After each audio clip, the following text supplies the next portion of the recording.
The planned demonstrations in Zimbabwe. We're struggling to get hold of our correspondent, Effort Musekiwa. But let's now speak to SABC News foreign editor, Sophie Mokoena, who joins me now live on the line. Sophie, good afternoon to you. Thank you so much for coming through.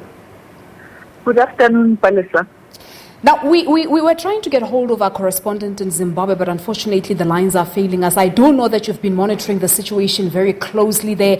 So let's just talk about what happened today. We know of the police statement that was issued that no demonstrations would be allowed today. We heard that President Mnangagwa also described the protest as an attempt to overthrow the democratically elected government. What's the latest, Sophie, from Zimbabwe?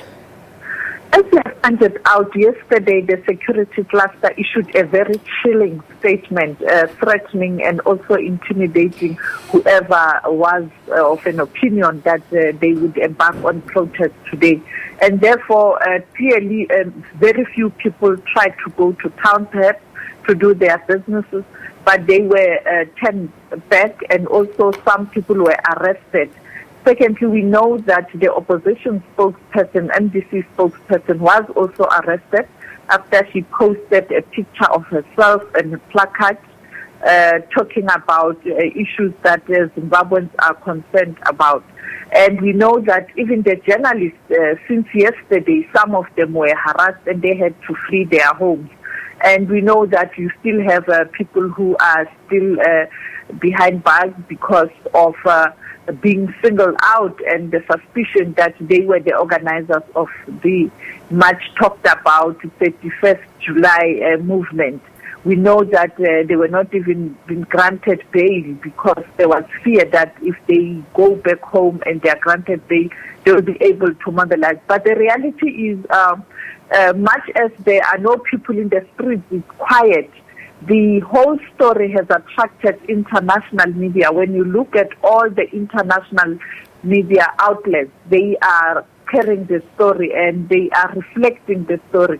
You have also strong reactions from international communities, countries such as the United States of America, and also the organizations on the continent and around the world who represent journalists or who speak on behalf of journalists. They've issued a strong statement.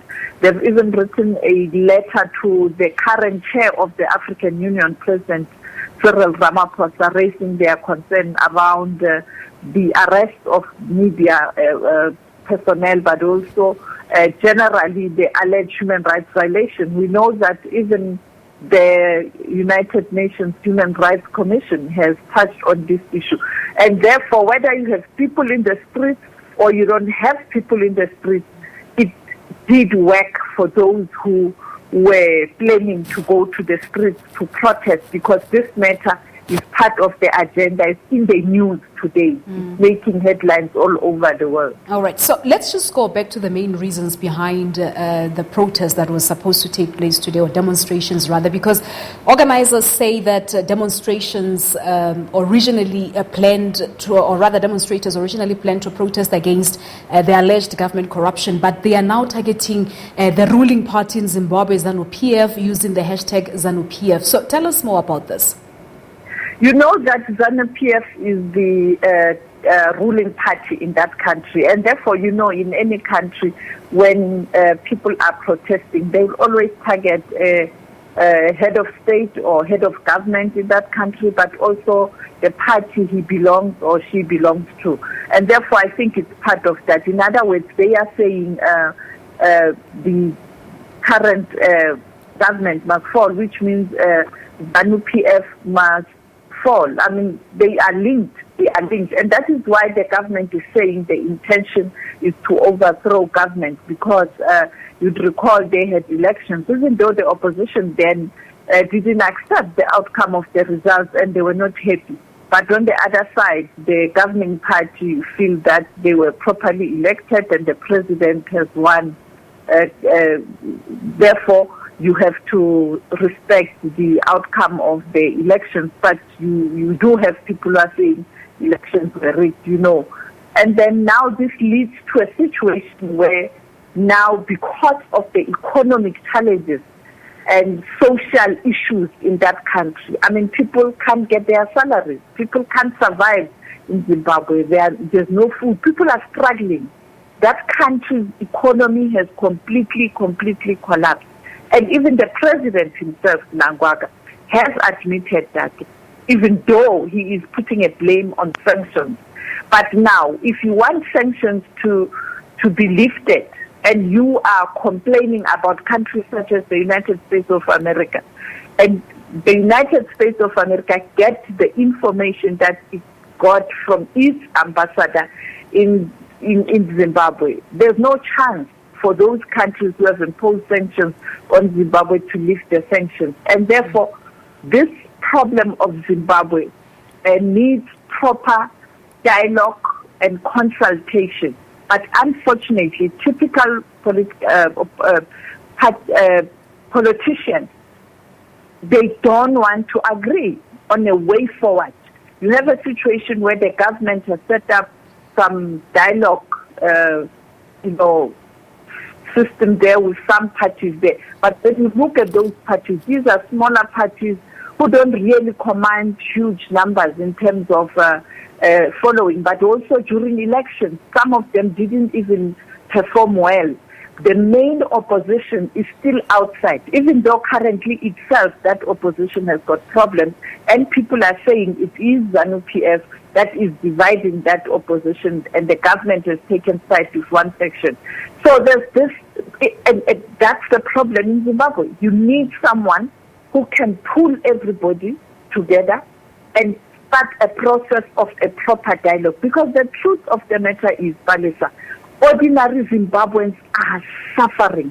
What hurts most is that when you go to Zimbabwe, when you look at the level of education and skills in that country, you get hurt to see learned people, some of them are domestic workers, just to survive.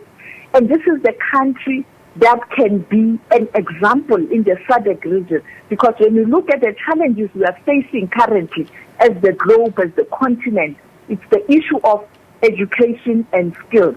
If you have education and skills in your country, proper education, you can deal with any challenge that comes your way. Yeah. But now, because of the political wrangling, they can't even find a solution and utilize the human resource they have. I mean, you look at doctors in South Africa, many of them come from Zimbabwe. Very, very learned people are working as teachers, as scientists.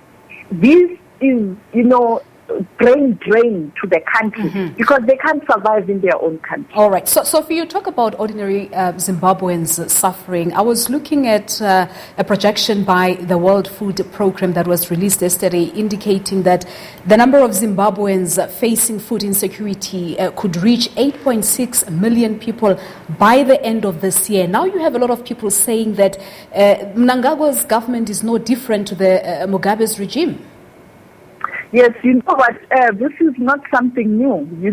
On the continent, when you look, people they do remove a leader and later regret. So some people in Zimbabwe now feel that it was had lots of problems and people were not happy about his conduct, particularly on human rights and also patronage. So now they are saying they are in a worse situation because now they can't even, previously under Mugabe, people would still take to the streets and even though they would be arrested, but look what's happening today. And therefore, it speaks to sometimes when communities stand up and fight for their rights, they must also bear in mind that that is likely to lead to a worse situation if they don't apply their mind properly in terms of the succession. When you remove this leader, who is going to take over? What kind of leader do you want? Will that person be able to deliver? So people are quick to remove leaders and then they regret. I mean, it happened in South Africa. I mean, we know that after Mbeki left, people will say, hey, during Mbeki, when Zuma was removed, people are now saying, some, not all, it was better under Zuma. Therefore, I think It's that challenge. But for me, what is critical is that leaders on the continent must learn to put people first. And they must ensure at all times that whatever they do it in the interest of the nation or their citizens. But it doesn't happen. And those who take over reins, they don't look back at what was done in terms of the good and the bad and to do much better. So you see a situation where we have a serious problem of leadership on the continent, put it bluntly. We have a serious problem of leadership in the continent from north, south, west, east. We have a serious problem of leadership. People who get elected don't put their citizens first. All right, Sophie, that's where we'll leave it. SABC Foreign News editor Sophie Mokoena on the line talking to us about the situation in Zimbabwe. Let's take a quick break. We'll see you right at the top of the hour.